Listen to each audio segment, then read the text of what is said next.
ನಿಮ್ಮ ಹಳೆಯ ಒಡವೆನ ಅಧಿಕ ಬೆಲೆಗೆ ಮಾರಬೇಕೆ? ಅಟಿಕಾಗೆ ಕಾಲ್ ಮಾಡಿ 8880 ಅಟ್ಟಿಕಾ ಗೋಲ್ಡ್ ಕಂಪನಿ. ರಾಜ್ಯದ ವಿಚಾರಕ್ಕೆ ಬಂದ್ರೆ ಮಹೇಂದ್ರ ಸರ್, ಹೈಕಮಾಂಡ್ ಬಿಗಿಯಾಗಿದೆ ಅಂತ ಅನ್ಸುತ್ತಾ ಸರ್? ಈಗ 3 ವರ್ಷದಿಂದ ವಿಜಯೇಂದ್ರ ಅವ್ರನ್ನ ಪಕ್ಷಾಧ್ಯಕ್ಷರನ್ನಾಗಿ ಮಾಡಿ ಆ ಕೋರ್ ಕಮಿಟಿಯಲ್ಲೂ ಕೂಡ ಅವರಿಗೆ ಯಾವುದೇ ರೀತಿಯಾದಂತಹ ಸಮರ್ಥನೆ ಆಗಲಿ, ಅವ್ರು ಮಾಡುವಂಥ ಕೆಲಸಗಳಿಗೆ ಒಂದು ಬಿಗಿಯಾದಂತಹ ನಿಲುವಾಗಲಿ, ನೀವೇ ನಿಮ್ಮಿಂದನೇ ಆಯಿತು, you take care of party, ಯಾರು ಕೂಡ ತುಟಿಪಿಟ್ಟಕ್ಕೆ ಅನ್ನಂಗಿಲ್ಲ, ಅವ್ರ ವಿರುದ್ಧ ಮಾತಾಡಂಗಿಲ್ಲ ಅಂತ ಒಂದು ಬಲವಾದ ಎಚ್ಚರಿಕೆ, ಒಂದು ಧೈರ್ಯದಿಂದ ಎಲ್ಲರನ್ನೂ ಕೂಡ ಪಾಠ ಹೇಳುವಂತಹ ಏನೂ ಇಲ್ವಲ್ಲ ಸರ್ ಇವ್ರದ್ದು? ಅಂದ್ರೆ ಬಿಟ್ಬಿಟ್ಟಿದ್ದಾರೆ ಕರ್ನಾಟಕನ. ಅದನ್ನ ಹೇಳಕ್ ಬಂದೆ ನಾನು. ಈಗ ಕಾಂಗ್ರೆಸ್ನ ಹೈಕಮಾಂಡ್ ವೀಕ್ ಆಗಿದೆ ಅಂತ ಹೇಳ್ಕೊಂಡೇ ಬರ್ತಿದೀವಿ. ಪರಮೇಶ್ವರ್ ಅವರು DCM ಒಪ್ಕೊಳ್ಳಿ ಅಂದ್ರು, ಒಪ್ಕೊಂಡ್ರು. ಕೃಷ್ಣ ಬೈರೇಗೌಡರು ನಾನು ಕ್ಯಾಬಿನೆಟ್ಗೆ ಬರಲ್ಲ, ಅದೇನೋ ಪ್ರಾಬ್ಲಮ್ ಆಗಿದೆ ಅಂತಂದ್ರು. ತಗೋಬೇಕು ಚಾರ್ಜ್, ಬೇರೆ ದಾರಿ ಇಲ್ಲ ಅಂತಂದ್ರು ಹೈಕಮಾಂಡ್, ಅಥವಾ ಯಾರು ರಾಜ್ಯ ಉಸ್ತುವಾರಿ ಅವ್ರು ಬಂದ್ರು, ತಗೊಂಡ್ರು ಅವರು. ಯಾವ ವೀಕ್ ಆಗಿದೆ, ಹೈಕಮಾಂಡೇ ಇಲ್ಲ ಅಂತ ಹೇಳುವಂತಹ ಪಕ್ಷದಲ್ಲಿ ಈ ತರ ಒಂದೇ ಒಂದು ಹುಕುಂಗೆ ಕೆಲಸ ನಡೀತಾ ಇದೆ. ಆದ್ರೆ ಬಿಜೆಪಿ ಸ್ಟ್ರಾಂಗ್ ಆಗಿದೆ. ಸಿದ್ದರಾಮಯ್ಯನವ್ರನ್ನ ಏನು ಮರು ಮಾತನಾಡದೆ, ಒಂದು ಪ್ರತಿಕ್ರಿಯೆನೂ ಕೂಡ ಕೊಡದೆ ಸಿದ್ದರಾಮಯ್ಯನವರು ಹೋದ್ರು, ಮೌನವಾಗಿಯೇ ಹೋದ್ರು. ಅಷ್ಟೆಲ್ಲ ಹೈಕಮಾಂಡ್ ವೀಕ್ ಇದೆ ಅಂತ ಹೇಳೋ ಕಾಂಗ್ರೆಸ್ ಪಕ್ಷದಲ್ಲಿ ಇಷ್ಟೆಲ್ಲ ಆಗ್ತಿದೆ.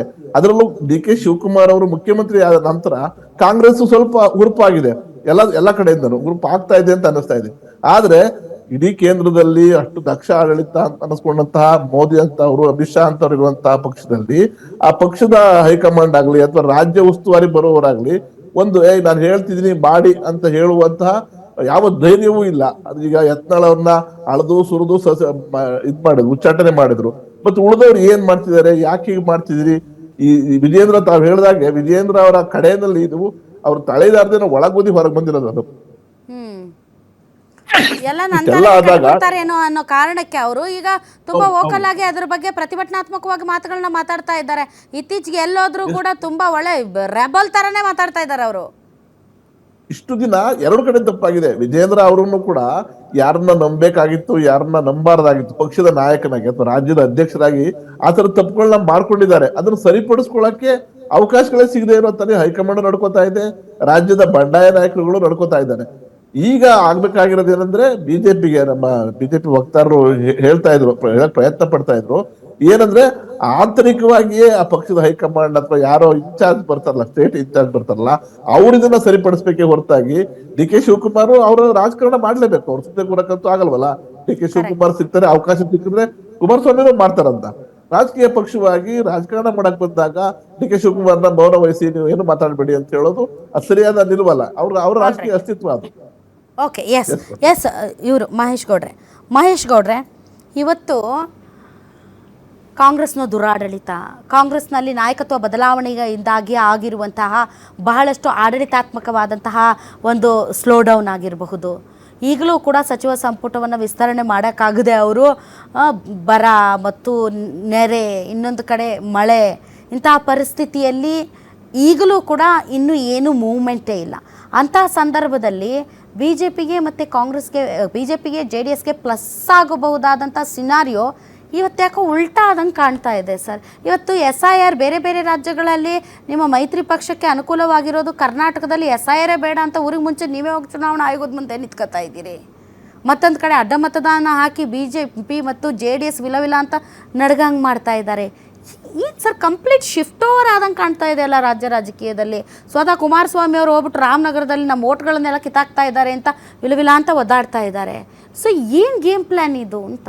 2023ರ ಮಹಾ ಚುನಾವಣೆಯಲ್ಲಿ ಕಾಂಗ್ರೆಸ್ ನಡೆಸಿದಂಥ ದೇಶದಲ್ಲಿ ಮೊಟ್ಟ ಮೊದಲನೇ ಬಾರಿಗೆ ಏನು ಗ್ಯಾರಂಟಿ ಯೋಜನೆಗಳನ್ನು ಇಂಟ್ರೊಡ್ಯೂಸ್ ಮಾಡಿ ಈ ದೇಶದಲ್ಲಿ ಒಂದು ರಾಜ್ಯವನ್ನು ವಶಪಡಿಸ್ಕೊಂಡು 137 ಸೀಟ್ಗಳನ್ನು ಗೆದ್ರೋ ಅವತ್ತು ನಾವು ಅನುಭವಿಸಿದ್ವಿ. ಏನನ್ನ JDS ಪಕ್ಷ, ನಾನು ಭಾರತೀಯ ಜನತಾ ಪಕ್ಷದ ಬಗ್ಗೆ ಮಾತನಾಡೋಕೆ ಹೋಗೋದಿಲ್ಲ, ಅವ್ರ ಬಗ್ಗೆ ಮಾತನಾಡೋದಕ್ಕೆ ವಕ್ತಾರಿದ್ದಾರೆ. ನಮ್ಮ ಪಕ್ಷದಲ್ಲಿ ಏನಪ್ಪ ಅಂತ ಹೇಳಿದ್ರೆ ಅವತ್ತೇ ಗೊತ್ತಾಗ್ಬಿಡುತ್ತೆ ನಮಗೆ. ತಕ್ಷಣ ಮೀಟಿಂಗ್ ಕರೆದ್ರು, ಏನು ಮಾಡೋದು ಇಲ್ಲಿ ಅಂತೇಳಿ. ದೇವೇಗೌಡ ಸಾಹೇಬ್ರ ಸಿದ್ಧಾಂತ ಯಾವತ್ತೂ ಬಿಟ್ಕೊಡ್ಲಿಲ್ಲ. ಅವರ ಸಂಘಟನೆ ಇರ್ಬೋದು, ನಮ್ಮ ಮುಂಬರುವಂಥ ಸವಾಲುಗಳಿರ್ಬೋದು, ಆದ್ರೆ ಎದುರಿಸೋದಕ್ಕೆ ನಮ್ಮ ಮುಂದೆ ಏನು ಸಮಸ್ಯೆಗಳಿರ್ತದೆ, ಕಾನೂನಾತ್ಮಕ ಹೋರಾಟಗಳ ಬಗ್ಗೆ ಚಿಂತನೆ ಮಾಡಲೇಬೇಕು ಅಂತ ಹೇಳ್ಬಿಟ್ಟು ದೇವೇಗೌಡರು, ಕುಮಾರಣ್ಣ, ನಿಖಿಲ್ ಅವರ ನೇತೃತ್ವದಲ್ಲಿ ನಮ್ಮೆಲ್ಲರನ್ನ ಮೀಟಿಂಗ್ ಕರೆದ್ರು. ಆ ಮೀಟಿಂಗಲ್ಲಿ ಮಂಡ್ಯ ಚುನಾವಣೆ ಬಂತು. ಆ ಚುನಾವಣೆಯಲ್ಲಿ ನಾವು ನಡೆಸಿದಂತಹ ಒಂದು ಅಭ್ಯುದಯದ ಹೋರಾಟದಿಂದ ಕುಮಾರಣ್ಣ ಮಿನಿಸ್ಟ್ರು ಆಗೋದ್ರು. ಮಿನಿಸ್ಟರ್ ಆದ್ಮೇಲೆ ಅವ್ರು ಒಂದಿನೂ ಸಹ ಮಲಗಲೇ ಇಲ್ಲ. ಯಾಕೆ ಅಂತ ಹೇಳಿದ್ರೆ ಎಲ್ಲ ನಾನು ಸಂಘಟನೆಯನ್ನ ಮಾಡಲೇಬೇಕು ಅಂತೇಳಿ. ಬಟ್ ದೇವರ ಆಶೀರ್ವಾದನೋ ಅಥವಾ ಏನೋ ಒಂದಷ್ಟು ದಿನ ಅವರ ಆರೋಗ್ಯವನ್ನ ಕೆಡಿಸ್ಕೊಂಡಿದ್ರು. ಅದಾದ್ಮೇಲೆ ನಿಖಿಲ್ ಕುಮಾರಸ್ವಾಮಿ ಸಾಹೇಬರು ಹೆಗಲಿಗೆ ಬಂದಾಗ ಪಕ್ಷ ಕಟ್ಟುನಿಟ್ಟಾದ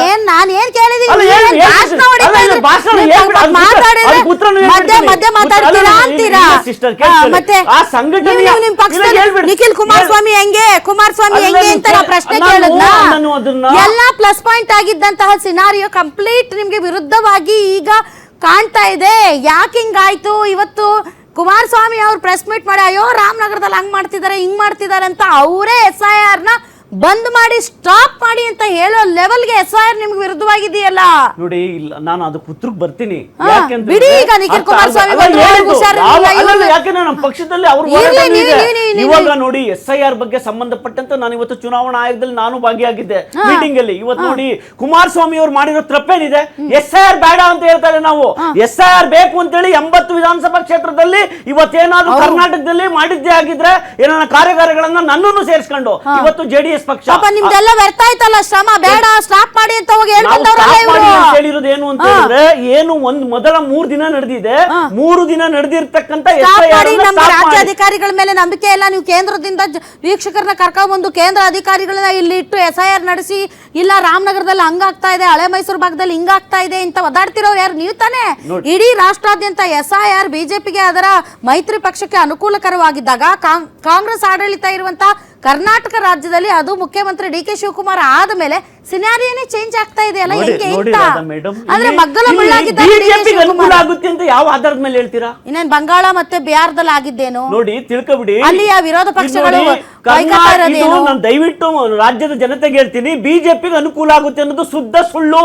ಯಾಕೆ ಅಂತ ಹೇಳಿದ್ರೆ ಕೇಂದ್ರದಿಂದ ಯಾರು ಬೇಲುಗಳು ಬಂದಿಲ್ಲ, ಕೇಂದ್ರದಿಂದ ಜಿಲ್ಲಾಧಿಕಾರಿ ಬಂದಿಲ್ಲ. ಪಶ್ಚಿಮ ಬಂಗಾಳದಲ್ಲಿ ಯಾರು ಬಂದಿದ್ರು ಗೊತ್ತಾ? ಅದೇ ರಾಜ್ಯದವರು ತೆಗಿರಿ, ಮೊಬೈಲ್ ತೆಗಿರಿ. ಸುಪ್ರೀಂ ಕೋರ್ಟ್ ವರೆಗೂ ಹೋಗಿದೆ ಅದು ವಿಚಾರ. ಸುಪ್ರೀಂ ಕೋರ್ಟ್ ವರೆಗೂ ಹೋಗಿದೆ. ಇದೇ ನಿಮ್ದು. ಕೇಳಿ, ನೀವು ಬಿಜೆಪಿ ಮತ್ತು JDS ಅವ್ರದ್ದು ನಿಮ್ದು ಇದೇ ಮಾಡಸ್ ಆಪರೆಂಡಿ ಇದೆ. ನೀವು ವೆಸ್ಟ್ ಬೆಂಗಾಳಲ್ಲಿ ಹಂಗೆ ಮಾಡಿದ್ರಿ. ನೀವು ಇಲ್ಲ ಮಮತಾ ಬ್ಯಾನರ್ಜಿ ಅವರು ಸರ್ಕಾರಿ ಅಧಿಕಾರಿಗಳನ್ನ ಹಿಡ್ಕೊಂಡು ನಮ್ಗೆ ತುಂಬಾ ವಿರುದ್ಧವಾಗಿ ಕೆಲಸ ಮಾಡಿಸ್ತಾ ಇದ್ದಾರೆ, ಅವ್ರು ಕೇಂದ್ರ ಚುನಾವಣಾ ಆಯೋಗಕ್ಕೆ ಸಹಕಾರ ಕೊಡ್ತಾ ಇಲ್ಲ, ಸಿಬ್ಬಂದಿಗಳ ಕೊರತೆ ಮಾಡ್ತಾ ಇದ್ದಾರೆ ಅಂತ ನೀವು ಕೇಂದ್ರ ಚುನಾವಣಾ ಆಯೋಗಕ್ಕೆ ಕಂಪ್ಲೇಂಟ್ ಮಾಡಿದ್ರಿ ನಿಮ್ಮ ಮೈತ್ರಿ ಪಕ್ಷ. ಆಮೇಲೆ ಅವರು ಕೇಂದ್ರದಿಂದ ಅಧಿಕಾರಿಗಳನ್ನ ಕರ್ಕೊಂಡು ಬಂದು ಅಲ್ಲಿ SIR ಮಾಡಿಸಿದ್ರು. ಮತ್ತೆ ಮಮತಾ ಬ್ಯಾನರ್ಜಿ ಅವರು ಸುಪ್ರೀಂ ಕೋರ್ಟ್ಗೆ ಹೋದ್ರು. ಅದಾದ್ಮೇಲೆ ವಕೀಲರನ್ನ ನೇಮಿಸಿದ್ರು. ಅಯ್ಯಯ್ಯ, ವಸಿ ಮಾಡಿದ್ರ ನೀವಲ್ಲೇ. ಬಂಗಾಳದಲ್ಲಿ ನಡೆದಂತ ಚುನಾವಣಾ ಸಿನಾರಿಯೋನೇ ಬೇರೆ, ಕರ್ನಾಟಕನ ಕೇಳಿಸ್ಕೊಳ್ಳಿ ನೀವು. ಯಾಕೆ ನಾನು ಕೇಳ್ತಿರೋ ಪ್ರಶ್ನೆ ಅದಲ್ಲ.